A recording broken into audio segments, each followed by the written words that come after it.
अस्सलाम वालेकुम students, welcome to my YouTube channel. जो लोग इस चैनल पे न्यू हैं वो चैनल को लाइक करें, सब्सक्राइब करें और शेयर करें ताकि न्यू आने वाली वीडियो जो है वो आप तक पहुंच सके।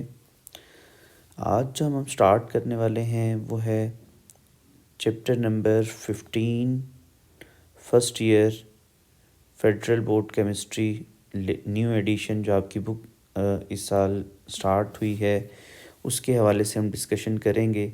और जो रिसेंट अभी सेकेंड ईयर के स्टूडेंट्स जो हैं जो बुक पढ़ रहे हैं उसमें ये चैप्टर नंबर 15 है और फर्स्ट ईयर में भी ये आपके पास क्या है, चैप्टर नंबर 15 आपके पास है। तो हम स्टार्ट करें चैप्टर नंबर 15 के हवाले से। टॉपिक है ऑर्गेनिक केमिस्ट्री। तो सबसे पहले हम डिस्कस करेंगे कि ऑर्गेनिक कंपाउंड्स क्या होते हैं। तो ऐसे कंपाउंड्स जिनमें आपके पास क्या होता है, कार्बन इसेंशियल होता है, which are composed of carbon elements are called as organic compounds. तो ऐसे कंपाउंड्स जिनमें कार्बन जो है वो लाजमी तौर पर प्रेजेंट होता है, ऐसे कंपाउंड्स को हम नाम दे देते हैं ऑर्गेनिक कंपाउंड्स। और अगर हम बात करें इनऑर्गेनिक कंपाउंड्स की, तो ऐसे कंपाउंड्स होंगे जिनमें क्या होगा, अदर देन कार्बन एटम्स होंगे। तो जिनमें अदर देन कार्बन एटम्स होते हैं वो कंपाउंड्स आपके पास हो जाते हैं आपके इनऑर्गेनिक कंपाउंड्स। तो मेन डिफरेंस हमें पता चल गया जी ऑर्गेनिक और इनऑर्गेनिक में, कि ऑर्गेनिक कंपाउंड्स में क्या ज़रूरी होना है, आपके पास कार्बन का होना ज़रूरी है, और इनऑर्गेनिक कंपाउंड्स में अदर देन कार्बन एटम्स। लेकिन यहाँ कुछ एक्सेप्शंस भी होती हैं कि कुछ ऐसे कंपाउंड्स हैं जिनमें कार्बन तो प्रेजेंट है लेकिन वो कंपाउंड्स इनऑर्गेनिक इन नेचर होते हैं। तो ये बहुत इंपॉर्टेंट एक शॉर्ट क्वेश्चन भी पूछा जाता है कि write some compounds which contains carbon and they are inorganic in nature. कि उन कंपाउंड्स में कार्बन तो है लेकिन वो कंपाउंड्स क्या हैं, इनऑर्गेनिक। तो उसमें सबसे पहले आ जाएगा carbon monoxide, carbon dioxide, cyanides, carbonates, bicarbonates. अब इन सब कंपाउंड्स में आपको कार्बन तो नज़र आ रहा है लेकिन ये कंपाउंड्स क्या होंगे, आपके इनऑर्गेनिक इन नेचर। अब क्या रीज़न हो सकती है कि इन कंपाउंड्स की प्रॉपर्टीज़ जो हैं वो मैच नहीं करती हैं ऑर्गेनिक कंपाउंड्स की तरह। अब ऑर्गेनिक कंपाउंड्स की प्रॉपर्टीज़ होती हैं कि आपके पास वो लॉन्ग चेन कंपाउंड्स बनाने की एबिलिटी रखते हैं। ऑर्गेनिक कंपाउंड्स में आइसोमेरिज्म हो सकती है, लेकिन ये कंपाउंड्स जो हैं इनमें इस तरह की प्रॉपर्टीज़ प्रेजेंट नहीं होती हैं। तो हम कह देते हैं कि कार्बन होने के बावजूद ये कंपाउंड्स आपके पास क्या होते हैं, इनऑर्गेनिक इन नेचर होते हैं। तो ये एक शॉर्ट क्वेश्चन आपसे पूछा जा सकता है। तो आप कुछ कंपाउंड्स के नेम ये लिख देंगे जो आपके सामने लिखे गए हैं और रीज़न बता देंगे कि इनकी प्रॉपर्टीज़ जो है वो मैच नहीं करती हैं, इस वजह से इन कंपाउंड्स को क्या कहा जाता है, इनऑर्गेनिक कहा जाता है। अच्छा, अब इससे पहले जब कॉन्सेप्ट था ऑर्गेनिक कंपाउंड्स के बारे में, तो ये कहा जाता था कि ऑर्गेनिक कंपाउंड्स को लेबॉर्ट्री में प्रिपेयर नहीं किया जा सकता। ऑर्गेनिक कंपाउंड्स जो हैं इनको आप सिर्फ लिविंग ऑर्गेनिज्म से क्या कर सकते हैं, ऑब्टेन कर सकते हैं। लेकिन आपके पास बाद में साइंटिस्ट ने एक्सपेरिमेंट किए और ऑर्गेनिक कंपाउंड्स को लेबॉर्ट्री में प्रिपेयर किया। तो जो पहला ऑर्गेनिक कंपाउंड फ्रेडरिक वोहलर ने जो प्रिपेयर किया था दैट वाज यूरिया। वो क्या कर रहा था, एक इनऑर्गेनिक कंपाउंड था आपके पास, अमोनियम सायानेट। तो एमसीक्यूज पूछा जाएगा कि जो यूरिया कंपाउंड बना था तो वो किससे बना था, दैट इज़ अमोनियम सायानेट, NH4CnO। ये एक इनऑर्गेनिक कंपाउंड था। इस इनऑर्गेनिक कंपाउंड की जब उसने हीटिंग की तो इसकी हीटिंग से एक जो कंपाउंड बनकर आया वो हमारे पास क्या था, यूरिया था। अब ये यूरिया हमारे पास पहला ऑर्गेनिक कंपाउंड है जो कि प्रिपेयर हुआ है। अब इससे रिलेटेड बहुत इंपॉर्टेंट एमसीक्यू पूछे जा सकते हैं तीन, कि बताइए इस यूरिया में ये जो कार्बन है, इस कार्बन की हाइब्रिडाइजेशन क्या है, वो हमारे पास हमें पता है sp2 हाइब्रिडाइजेशन होगी, पहला एमसीक्यू। दूसरा पूछा जाएगा यूरिया में ये जो नाइट्रोजन है, इस नाइट्रोजन की हाइब्रिडाइजेशन क्या हो सकती है, sp3 हाइब्रिडाइजेशन होगी। और तीसरा बहुत इंपॉर्टेंट एमसीक्यू पूछा जाएगा कि बताइए यूरिया में फंक्शनल ग्रुप कौन सा होता है। तो C++ ये जो फंक्शनल ग्रुप होता है, this is amide functional group. तो ये तीन बहुत इंपॉर्टेंट एमसीक्यू जो आपसे यूरिया से पूछे जा सकते हैं। पहला, इसका फंक्शनल ग्रुप क्या है, अमाइड फंक्शनल ग्रुप होता है। दूसरा, इसमें जो कार्बन है इसकी हाइब्रिडाइजेशन क्या होती है, sp2 होती है। इसके बाद तीसरा, इसमें जो नाइट्रोजन होते हैं इसकी हाइब्रिडाइजेशन क्या होती है, sp3 हाइब्रिडाइजेशन होती है। और एक और एमसीक्यू जो इसमें पूछा जा सकता है वो क्या है कि अमोनियम सायानेट और यूरिया ये क्या होते हैं, एक दूसरे के आइसोमर्स होते हैं। क्यों आइसोमर्स होते हैं, क्योंकि इन दोनों का मॉलिक्यूलर फार्मूला क्या है, सेम है। सेम कार्बन आपको नज़र आएंगे, सेम हाइड्रोजन आपको नज़र आएंगे और सेम ऑक्सीजन जो है वो आपको इसको देखने में मिल सकते हैं। तो इनका क्योंकि मॉलिक्यूलर फार्मूला सेम है तो हम कह सकते हैं ये एक दूसरे के आइसोमर्स भी हो सकते हैं। नेक्स्ट प्रॉपर्टी हमारे पास इसमें आ जाती है कैटिनेशन। अब कैटिनेशन क्या होती है, the ability of carbon atom to form a long chain. एक कार्बन का दूसरे कार्बन के साथ, दूसरे का तीसरे के साथ, तीसरे का चौथे के साथ मिलकर लॉन्ग चेन बनाना, this process is called as catenation. आप देखते हैं अल्केन में मीथेन, ईथेन, प्रोपेन, ब्यूटेन, तो क्या होता है, कार्बन दूसरे कार्बन के साथ ज्वाइन होता जाएगा और लॉन्ग चेन बनाता जाएगा। तो ये प्रोसेस आपके पास क्या होता है, कैटिनेशन होता है। नेक्स्ट हमारे पास इसकी शॉर्ट क्वेश्चन में पूछा जाता है इम्पोर्टेंस ऑफ कैटिनेशन क्या होती है। तो आपके पास हम कह दे सकते हैं जी इसमें कि कार्बन जो है वो सिंगल बॉन्ड में भी बना सकता है कैटिनेशन, मतलब सिंगल बॉन्ड वाले अल्केन्स होते हैं। डबल बॉन्ड में भी बना सकता है कैटिनेशन, डबल बॉन्ड वाली हमारी अल्कीन्स होती हैं। ट्रिपल बॉन्ड में भी कैटिनेशन बना सकता है जो कि हमारे पास क्या होती हैं, अल्काइंस होती हैं। तो अल्केन, अल्कीन, अल्काइंस तीनों में हमारे पास क्या हो सकती है, कैटिनेशन हो सकती है। दूसरा पॉइंट इसमें ये आ जाता है kinetic stability of organic compounds के बारे में एक्सप्लेन करता है कि कैटिनेशन जब होती है, कार्बन कार्बन लॉन्ग चेन बढ़ती है, उसके बढ़ने से आपको पता है इसमें लंदन डिस्पर्शन फोर्सेस जो हैं वो आपके पास क्या हो जाती हैं, इंक्रीज़ हो जाती हैं। और लंदन डिस्पर्शन फोर्सेस के इंक्रीज़ होने की वजह से इनका मेल्टिंग पॉइंट और बॉइलिंग पॉइंट क्या हो जाता है, इंक्रीज़ हो जाता है। तो इनकी काइनेटिक स्टेबिलिटी जो है वो आपके पास क्या होती है, चेंज होती जाती है आपके पास कैटिनेशन के ज़रिए। थर्ड पॉइंट है इसमें आपके पास इसमें कि attachment of carbon with other elements. अब कार्बन के साथ तो होता ही है अटैच, लेकिन कार्बन अदर एलिमेंट्स या ग्रुप्स के साथ भी अटैच हो सकता है। लाइक अल्कोहल्स के केस में अगर हम देखें तो कार्बन OH के साथ अटैच होगा।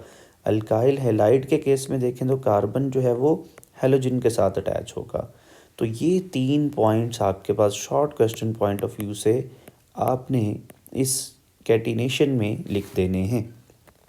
अगर आपसे पूछे तो आप बता देंगे single bond, double bond, triple bond में होती है। दूसरा पॉइंट आप बता देंगे काइनेटिक स्टेबिलिटी ऑफ कंपाउंड के बारे में बताती है। और तीसरा attachment of carbon atom with other elements को भी ये एक्सप्लेन करती है कैटिनेशन। नेक्स्ट अगर हम डिस्कस करें तो नेक्स्ट टॉपिक है जी हमारे पास molecular formula and empirical formula.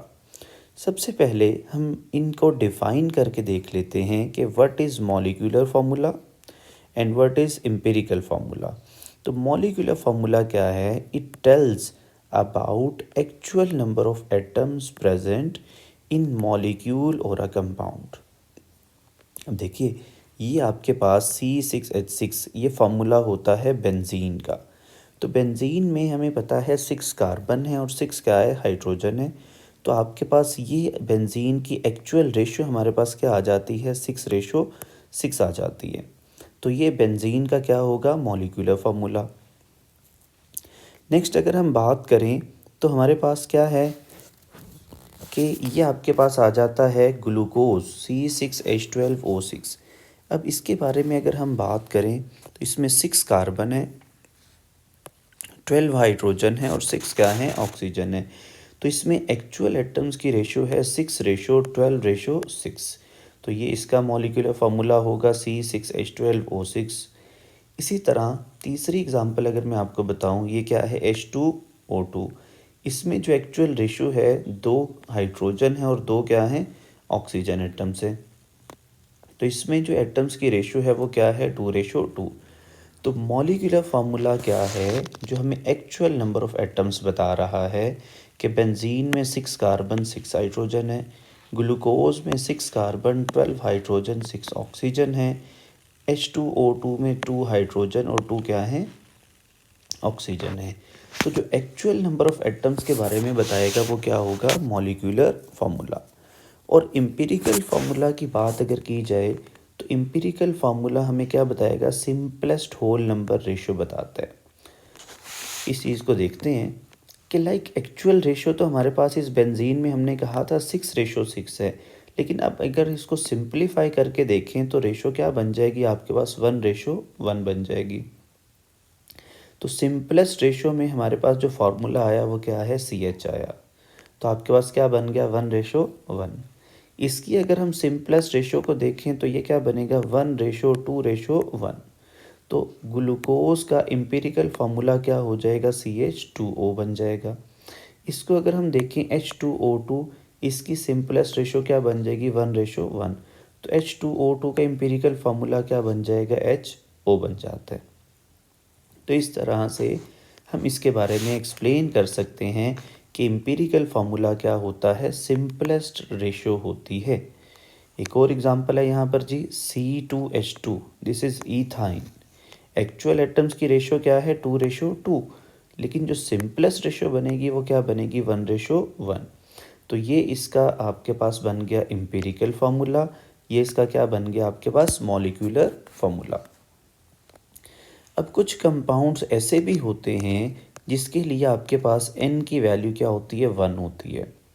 मतलब N1 किसके लिए होगा, जिसमें आपके पास कोई सिंपलेस्ट रेशो ना बन रही हो। मतलब देखो ये मैं एग्जांपल दूं, सुक्रोज, इसमें कार्बन 12 हैं, हाइड्रोजन 22 हैं और ऑक्सीजन क्या है 11 है। तो एक्चुअल एटम्स की रेशो क्या है 12:22:11। अब इसको मज़ीद सिंप्लीफाई नहीं किया जा सकता क्योंकि किसी एक टेबल पे डिविजिबल नहीं है। तो मतलब जिसमें फर्दर उसको सिंप्लीफाई ना किया जा सके, उन कंपाउंड्स के लिए n की वैल्यू क्या होती है 1 होती है। और जिसके लिए n की वैल्यू 1 होगी उसका मॉलिक्यूलर फार्मूला और एम्पिरिकल फार्मूला क्या होगा, सेम होगा। मैं एक और एग्जांपल दूं, ये है वाटर। अब इसमें 2 हाइड्रोजन है और 1 क्या है ऑक्सीजन। तो एक्चुअल रेशो क्या है 2:1। अब यही क्या बनेगी सिंपलेस्ट रेशो भी बनेगी। तो यही इसका मॉलिक्यूलर फार्मूला होगा और यही इसका आपके पास क्या होगा एम्पिरिकल फार्मूला बनेगा। इसी तरह मैं एक एग्जांपल दे दूं CO2 की, तो इसमें रेशो क्या बन रही है 1:2। तो यही उसका मॉलिक्यूलर फार्मूला बनेगा, यही इसका क्या बनेगा एम्पिरिकल फार्मूला बनेगा। तो ऐसे कंपाउंड्स के लिए जिनका मॉलिक्यूलर फार्मूला और एम्पिरिकल फार्मूला सेम होता है, उनके लिए n की वैल्यू क्या होती है 1 होती है। अब ये n फाइंड कैसे किया जाता है, तो मॉलिक्यूलर फार्मूला अगर हमने निकालना हो तो क्या किया जाता है, n को मल्टीप्लाई कर दिया जाता है एम्पिरिकल फार्मूला से। तो अगर हमने यहाँ से n को फाइंड आउट करना है तो ये एम्पिरिकल फार्मूला इस तरफ मल्टीप्लाई हो रहा है, इधर आकर ये डिवाइड हो जाएगा।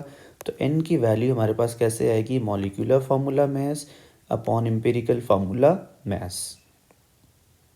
मतलब क्या हुआ कि n अगर मुझे निकालना हो तो मैं मॉलिक्यूलर फार्मूला मास को एम्पिरिकल फार्मूला मास से क्या करूँगा, डिवाइड करूँगा, उससे n आ जाता है। आपकी बुक में एग्जाम्पल नंबर 2 है, उसमें आपको ये बताता है कि एम्पिरिकल फार्मूला क्या है CH है और मॉलिक्यूलर मास क्या है 78 है। और आपसे रिक्वायर्ड क्या करता है, आप उसका मॉलिक्यूलर फार्मूला फाइंड आउट करके दिखाइए क्या आएगा। तो मॉलिक्यूलर फार्मूला निकालने के लिए हमने ये फार्मूला लगाना है n इंटू एम्पिरिकल फार्मूला, ये आपका जो फार्मूला है। अब n निकालने के लिए मॉलिक्यूलर फार्मूला मास को एम्पिरिकल फार्मूला मास से डिवाइड करना है। तो आपको ये मॉलिक्यूलर फार्मूला मास कितना गिवन है 78। और इम्पीरिकल फार्मूला में CH का कितना बनेगा, 12 + 1 13 बनेगा। तो यहाँ जब वैल्यूज़ को हम सॉल्व करेंगे 78/13, तो n की वैल्यू हमारे पास क्या आ जाएगी, 6 आ जाएगी। अब हमने n फाइंड आउट कर लिया। अब मॉलिक्यूलर फार्मूला कैसे निकलेगा, n को मल्टीप्लाई करेंगे इम्पीरिकल फार्मूला से। अब n हमारे पास आ जाता है 6 और इम्पीरिकल फार्मूला है CH। तो जब CH को इस 6 से मल्टीप्लाई करेंगे तो फार्मूला क्या आ जाएगा, C6H6 आ जाता है। तो मॉलिक्यूलर फार्मूला हमारे पास बन गया C6H6 हमारे पास आ जाता है। अब इसी तरह की एक और एग्जांपल अगर हम सॉल्व करें तो आपको क्वेश्चन में आ जाएगा कि इम्पीरिकल फार्मूला क्या है, CH2O है और उसका मॉलिक्यूलर मास क्या है, 180 है। आप इसका मॉलिक्यूलर फार्मूला फाइंड आउट करके बताओ। तो सबसे पहले बिल्कुल इसी क्वेश्चन की तरह आप यहाँ पर n फाइंड आउट कर लेंगे। n is molecular formula mass that is 180 over empirical formula mass that is 30। तो 180 को 30 से डिवाइड करेंगे तो n क्या आ जाएगा, 6 आ जाएगा।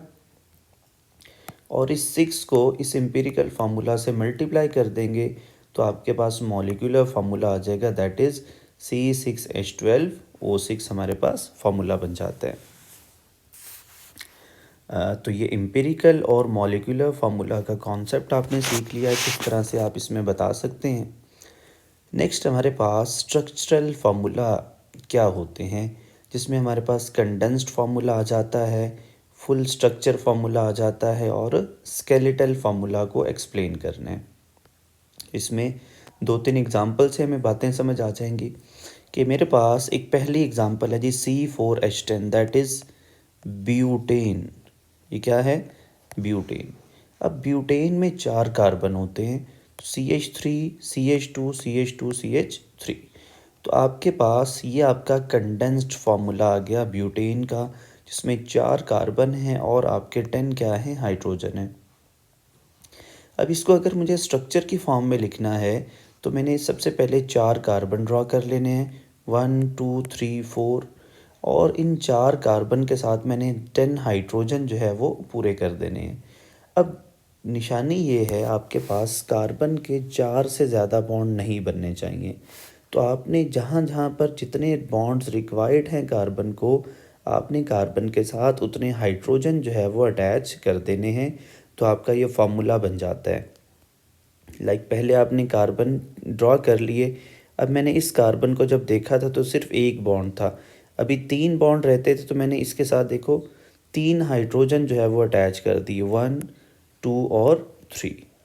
अब इस कार्बन को देखो तो यहाँ पर दोनों तरफ इसका बॉन्ड पहले बना हुआ था, 2 बॉन्ड बने हुए थे, 2 रहते थे। देखो मैंने 2 हाइड्रोजन जो है वो इसके साथ अटैच कर दिए। तो इसका ये तरीका होता है, आपने जब भी फुल स्ट्रक्चरल फार्मूला बनाना है तो पहले आप कार्बन ड्रॉ कर लें, और कार्बन ड्रॉ करने के बाद आप देखो कार्बन को 4 बॉन्ड बनाने के लिए भी कितने बॉन्ड्स रिक्वायर्ड हैं। जितने बॉन्ड्स रिक्वायर्ड होंगे आपने उतने हाइड्रोजन जो है वो अटैच कर देने हैं। नेक्स्ट हमारे पास स्केलेटल फार्मूला। तो 4 कार्बन है तो कैसे पता चलेगा, ये कार्बन नंबर 1, ये कार्बन नंबर 2, ये कार्बन नंबर यहाँ पर आ जाता है 3 और यहाँ कार्बन नंबर आ जाता है 4। तो इस तरह एक स्केलेटल की फॉर्म में आप क्या कर सकते हैं, इन फार्मूलाज को लिख सकते हो।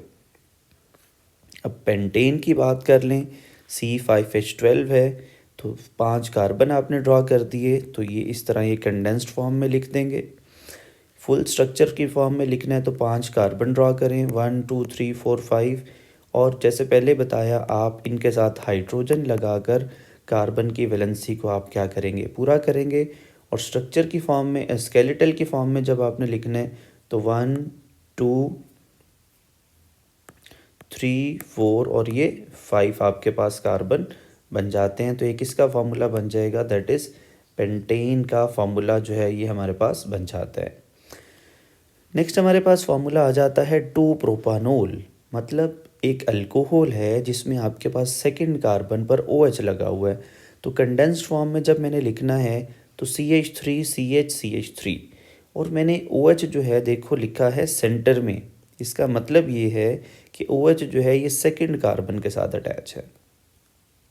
जब मैंने इसका फुल स्ट्रक्चर फार्मूला बनाना है, देखो मैंने पहले 3 कार्बन ड्रॉ कर लिए, सेकंड कार्बन के साथ OH लगा दिया और बाकी सब कार्बन के वैलेंसी पूरी करने के लिए मैंने क्या कर दिए, हाइड्रोजन अटैच कर दिए। और जब मैंने स्केलेटल बनाना था तो मैंने पहले 3 कार्बन बना लिए, 1 2 और ये 3, और मैंने क्योंकि 2 प्रोपानोल बनाना था तो मैंने सेकंड कार्बन पर क्या लगा दिया जी, OH अटैच कर दिया। तो ये वाला जो स्ट्रक्चर हमारे पास बन गया दैट इज़ 2 प्रोपानोल।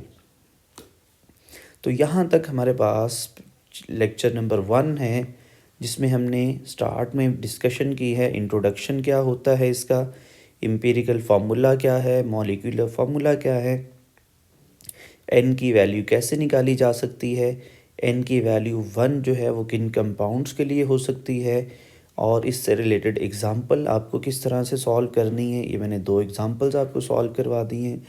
और लास्ट पे स्ट्रक्चरल फार्मूलाए, कंडेंस्ड फार्मूला कैसे लिखा जाएगा, फुल स्ट्रक्चर फार्मूला कैसे लिखा जाएगा, स्केलेटल फार्मूला कैसे लिखा जाएगा, इन सब के हवाले से डिस्कशन जो है वो हमने की है।